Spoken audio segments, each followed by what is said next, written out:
All right, so this is literally the first orbit of the meetup game. We look down at King, King, Queen, 9 with a suited King, Queen of Hearts.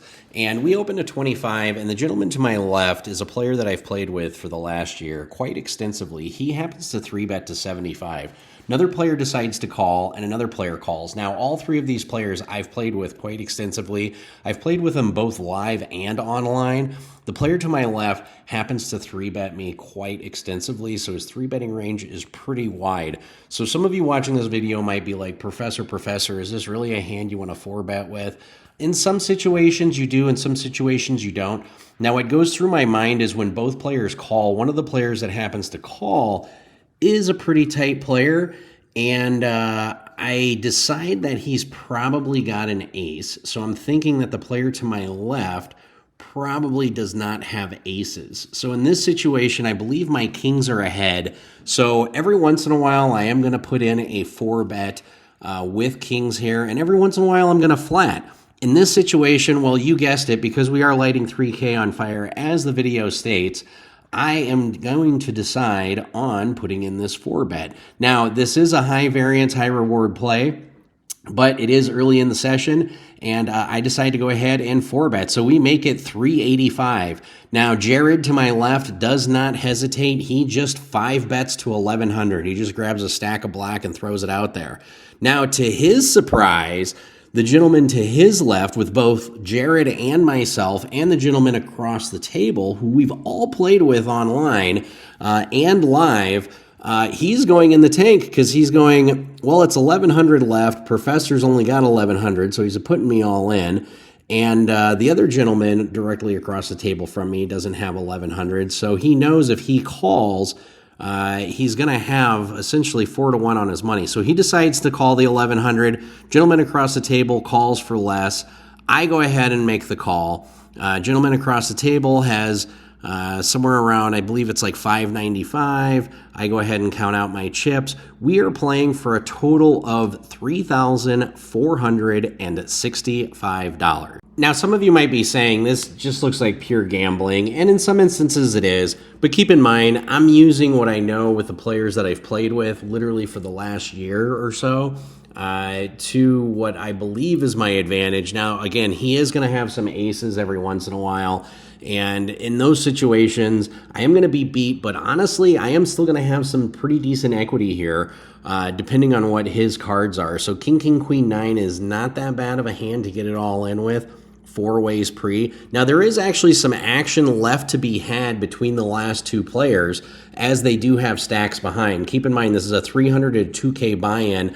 I tend to buy in for about $1,000. The gentleman to my left buys in for 2K, and the other gentleman that is not all in also bought in for 2K. So they still have about $900 left. Now, the problem that they run into is they have a 0.3 or a 0.4 to 1 SPR. So there are some flops that they're going to be folding, and there are some flops that they're not going to be folding.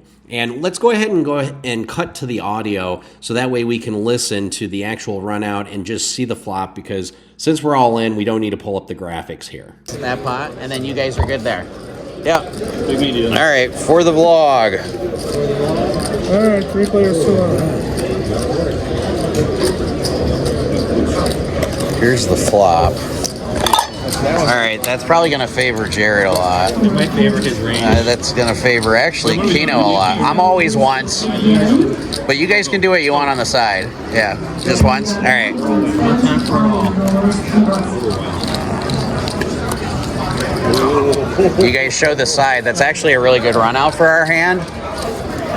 That's not a good run out when Jared has quads.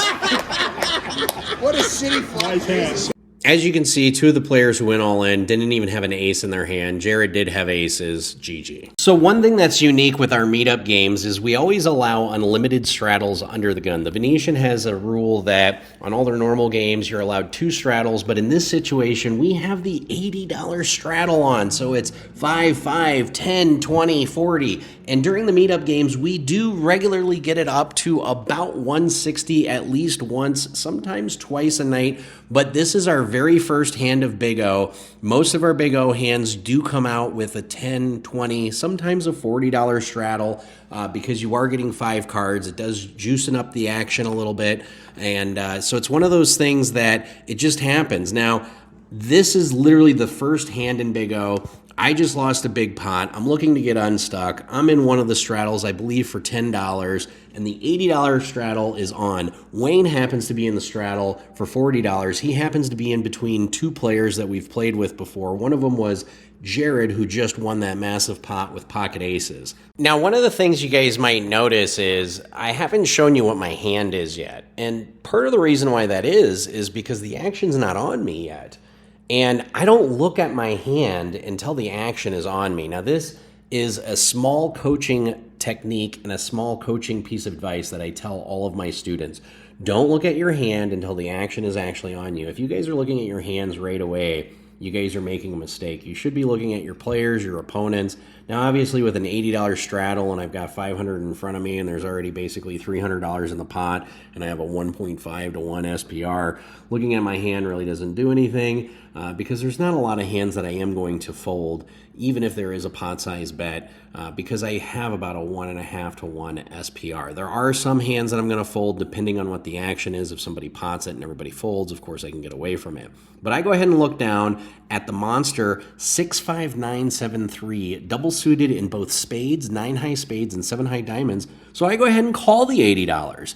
Now, when I call, Jared behind me decides to call, Wayne decides to call, and then the player behind Wayne, known as Keno, decides to pot it. Now, I know what some of you guys are thinking. You're thinking, Professor, you're getting exactly what you deserve. This is a POS hand with 3, 5, 6, 7, 9. And in some instances, this is not a high-quality hand. I am not going to argue with you here. I'm not going to tell you that this is like a stellar hand. This is not an amazing hand.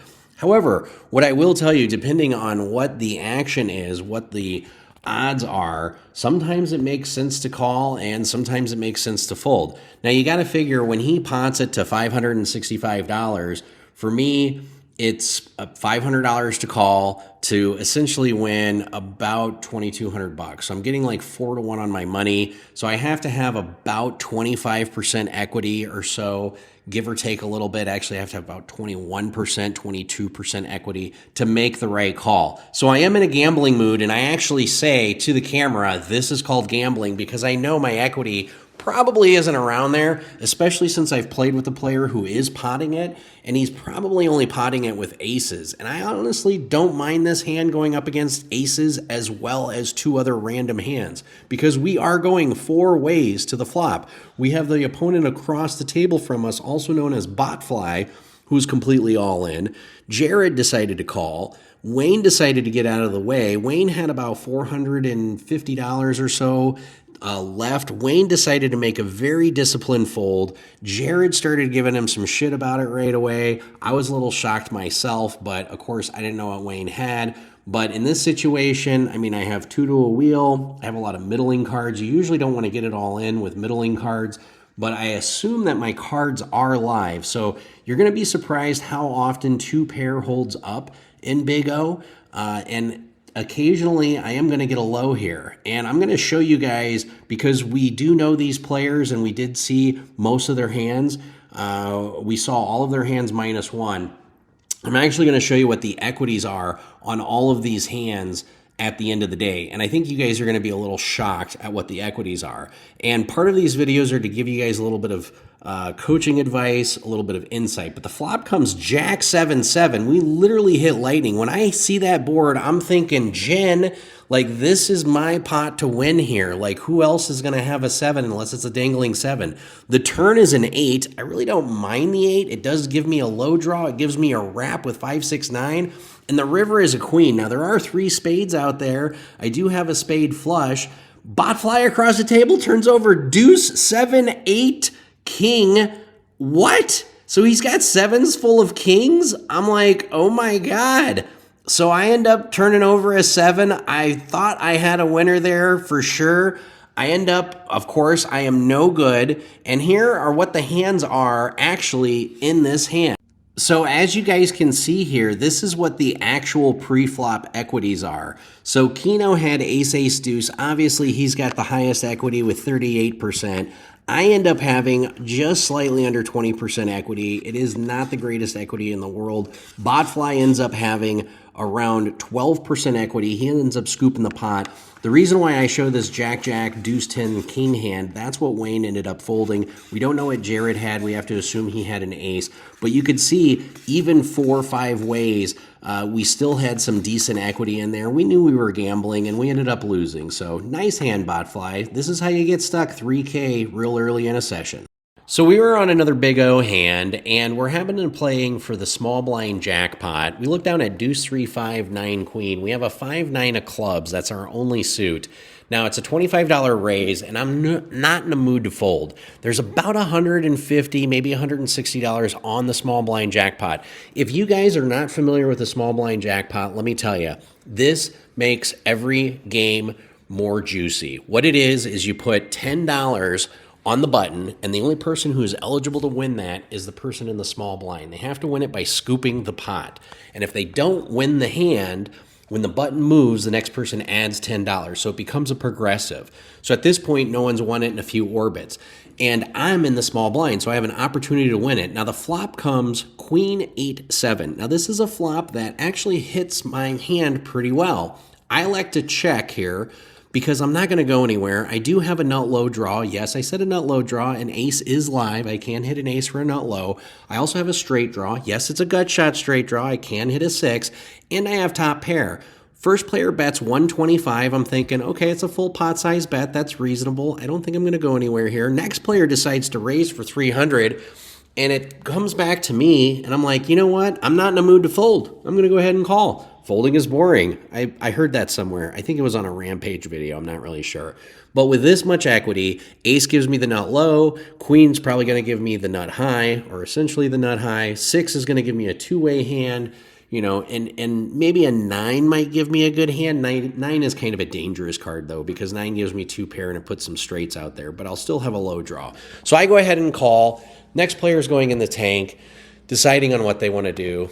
And I'm just thinking, I don't mind them calling either. So they're going to go ahead and call. We are ending up going 3 ways to the turn with one player who is all in. So now I'm definitely going to have to scoop this pot in order to win the small blind jackpot. We're going heads up to the turn for any type of side pot action. One player is all in. And the turn is one of the disastrous cards that I did not want to see. It ends up coming up the Jack of Diamonds. Basically a Jack or a King are probably the only 2 cards that I did not want to see. So I go ahead and elect to check. My opponent decides to think for a little bit. He's deciding what he wants to do. He decides to go all in or put me all in for $600. Now, I already told you guys I'm stuck. I'm not in any mood to fold. And at this point, I'm like, well, I'm drawing to half the pot at least a lot of the time. And sometimes I'm drawing to all of the pot. He might have 2 pair. He might have a set. Screw it. I go ahead and put it all in. I decide to call. We're going to go ahead and see what the river brings us. The river, we end up getting bailed out. The river brings us a 10, and we have a 3-way chop. My opponent did have 9-10. So the Jack was disastrous for us, but we end up sucking out, and we get a 3-way chop on this one. I'll take any win I can at this point. Thank goodness that 10 came in. Now, I know this video is all about lighting $3,000 on fire, but I can't show you all losers, can I? That's what we call foreshadowing. We decide to 3-bet with ace, ace, 3, 3 with a suited ace, 3 of clubs to $60 pre-flop. We get 1 caller, so we're going to go heads up to a flop. In premium hands, you do need to squeeze more often. Flop comes queen 8, 4, and I'm not one to think very long. There are 2 hearts. I go ahead and bet $100.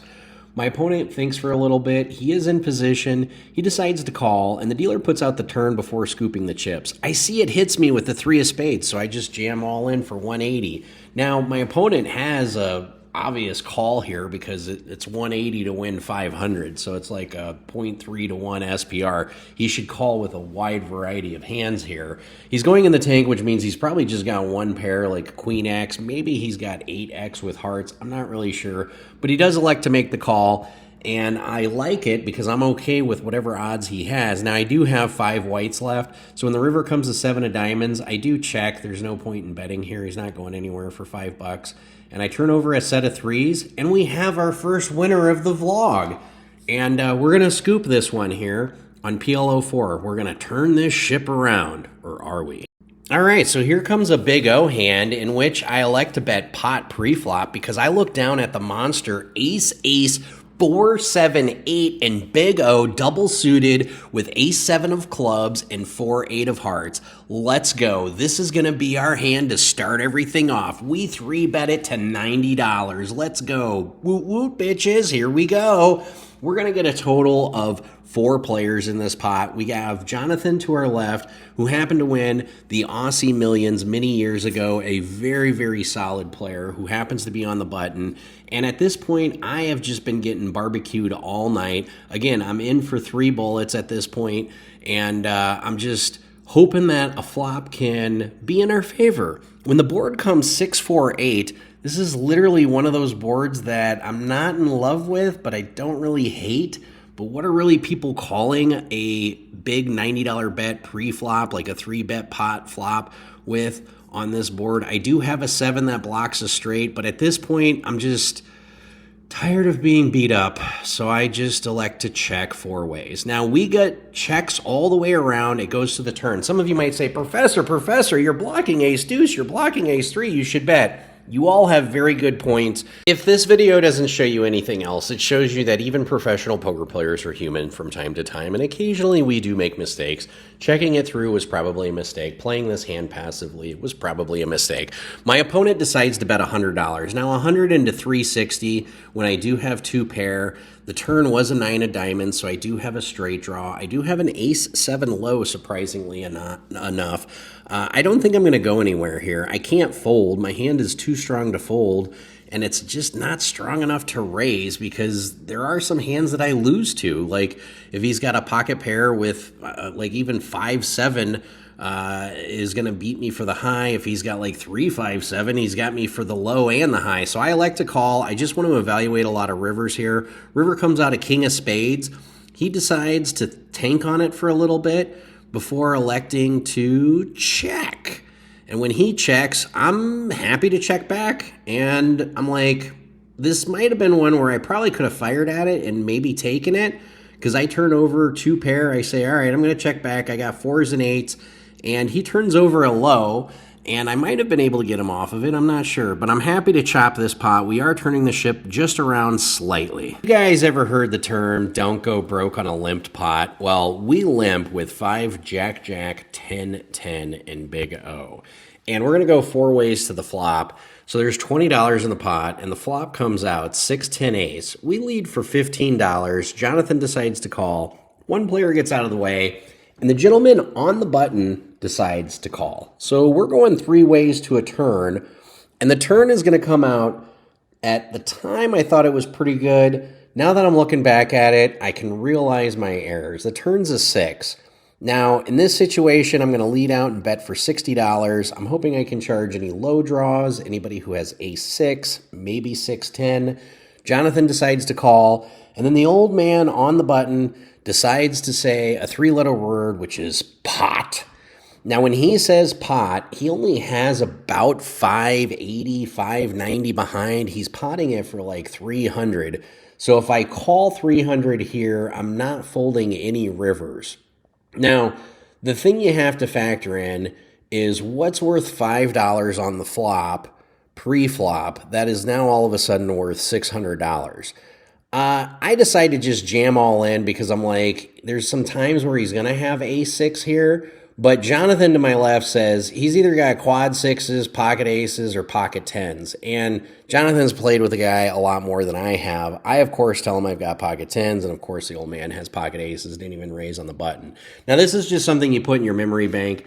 When you play against a player like that, he's going to win one pot like that off of me in his entire life. He's never going to win another pot like that off of me again. But in any case, you lose, you live, and you learn in some situations like this. This is how you light 3.7K on fire in the first part of the session. Stay tuned, though. Well, guys, thank you for tuning in. As you guys can see, The PLO mix at the Venetian has some crazy, crazy action. It's not just me who drives it. Yes, you can say, oh, Professor, you're playing a lot of crazy hands. Wow, you really punted in a few situations. And, you know, in some situations, I can agree with that. This is how you light a little money on fire. And I was gambling. But stay tuned. This was part one of the meetup game. I happened to come back, make almost a 5-figure score. That's how big the game is. I mean, it's a 5-5, 300 to 2K buy-in, so it's small enough that you can buy in for $300 to $500 and then spin it up quite a bit. I usually buy in for about $1,000. Within about 45 minutes, as you guys could see, I ended up losing about $3,700. And then shortly thereafter, which is going to be on the next couple of videos, I'm not sure how many I'm going to get out of this meetup game, but I ended up running it way up. And I'm not even sure how much of that I recorded because I was a little inebriated and a little blitzed. But appreciate you guys tuning in. Don't forget to hit the like and subscribe. Of course, you can check out my store on Etsy, and don't forget to order the book. As always, I appreciate all of you.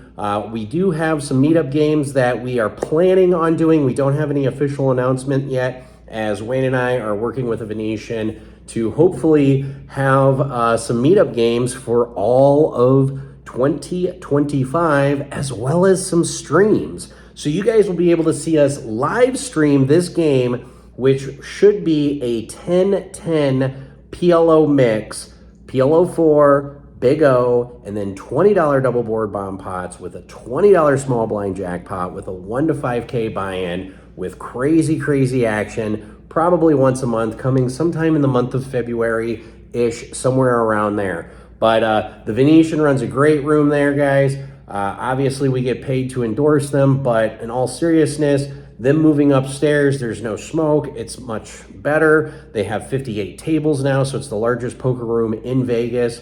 Very professional atmosphere, and now they just announced, I believe it was yesterday or the day before, that they have safe deposit boxes as well. So if you're a regular player or if you're a high-end player, they started getting some 5, 10, 25 in there, Big O specifically. So more of the big stakes games are going to be coming back towards the Venetian. And yeah, so it's just a great all-around thing. So thank you guys again for tuning in, and hopefully I'll see you guys sometime in Vegas or around the way. Play smart, everybody, and run like a god.